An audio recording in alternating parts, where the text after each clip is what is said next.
forth. Well, let me piggyback off on that because I saw today that Unrivaled signed 14 new players to NIL deals. And I remember Paige doing this. Dib says he knows AZ has done this. I saw Sarah Strong as part of the list too. And it's just like that's a unique thing where a league is sponsoring or endorsing a player before they even get into the league.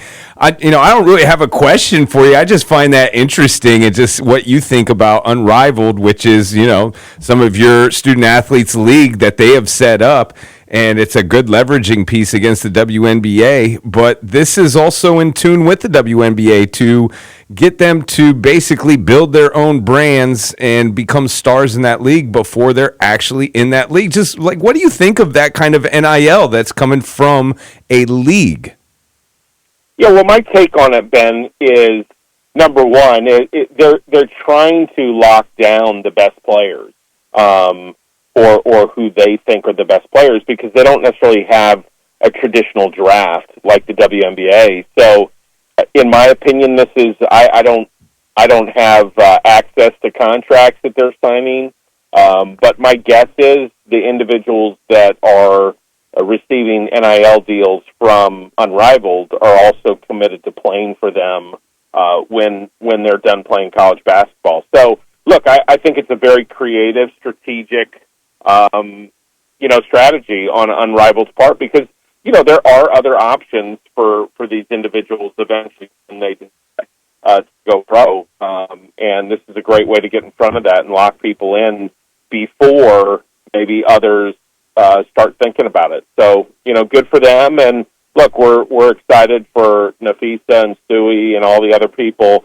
that are involved in that program. We've got some individuals that are associated with the program that are investors, and, we hope that obviously they have a lot of success.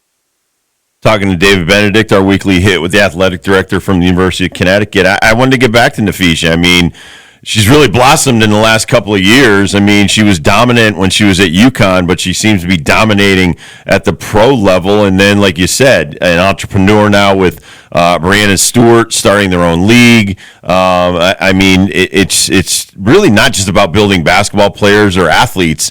Uconn does a great job of building good humans that go out there into the world. Yeah, look, Nafisa's a spouse. She's a mother. She's a business owner. She's the probably the face of the WNBA, or certainly one of them. She's a very complete basketball player. I mean, she can really do pretty much anything. She can post you. She can shoot the three. She can take you off the dribble. So, just an elite level talent. I think Gino laments the decision quite often.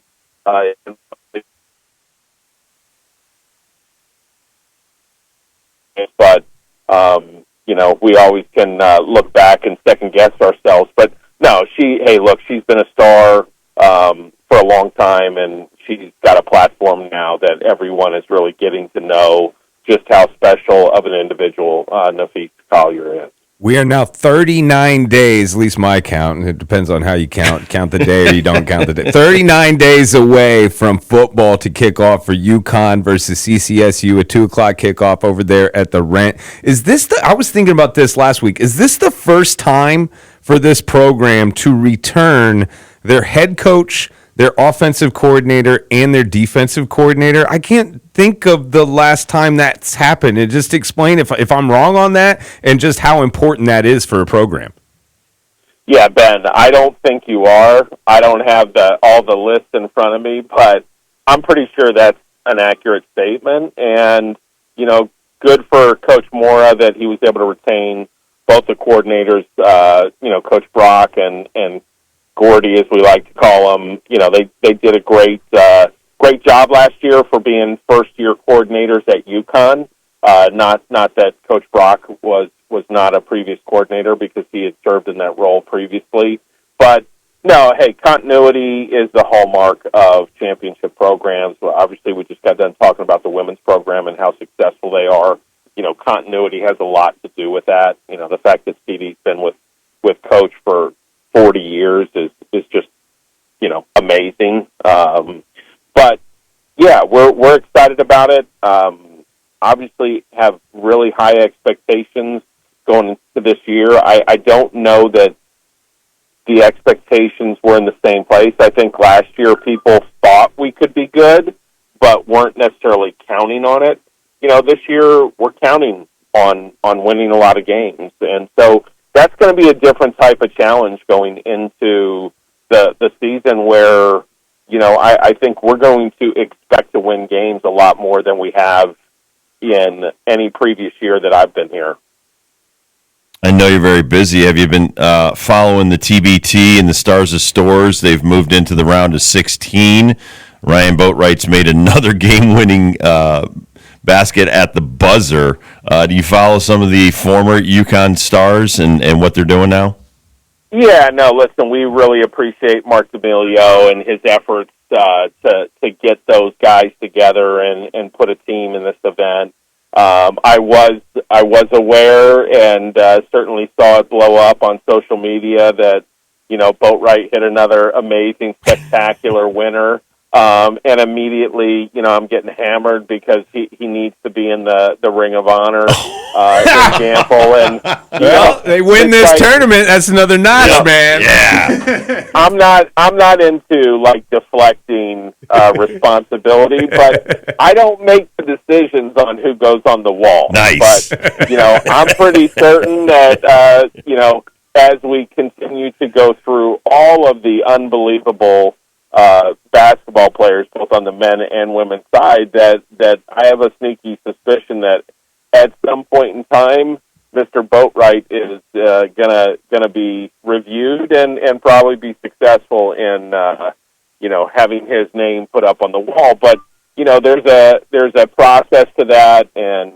Kevin Freeman, who's actually one of our former men's basketball players and runs the National C Club for us, which is really our connection to our alums and current student athletes. He's the one who runs that process, and I'm sure that he's tracking on Mr. Boatwright, as all of our fans certainly are. Awesome. And they missed the Boeheim Army as they lost and got upset, so it's not going to be like a Syracuse Uconn. Anyway. That would have been awesome. It's going to be Syracuse Uconn week 2 of the football season. I don't want to I've just been talking to a lot of people about that game already. I know that Syracuse has Tennessee before us, and I'm sure that they're not going to overlook Tennessee before they play us and start thinking about Uconn. But also for us, we have CCSU, and I know they're an FCS team, but they're an FCS playoff team last year. They're an FCS team that goes out and plays tough competition. They're an FCS team that almost beat UMass, almost beat Yale last year, 7-6. Just setting up this schedule, setting up this game in particular to get the first one off the bat against the Blue Devils from New Britain. What was the mindset there, and what's your relationship with this program as far as their football team goes? Well, look, I mean, it's always good, whether it be basketball or football.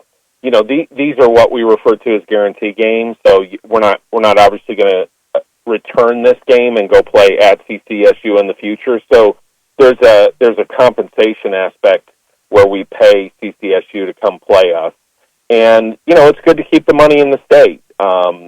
It's obviously a very easy game for Central to get to. There's not a lot of cost. They don't have to get on a plane or even take a bus very far. So it's good from that standpoint. Obviously, we'd love to see some of CCSU's fans come and support their team at the rent, and so hopefully you get a good crowd for it. And we're just excited, and I think as long as we focus on ourselves and not necessarily worry about who we're playing, that we're going to be fine. We got a lot of talent.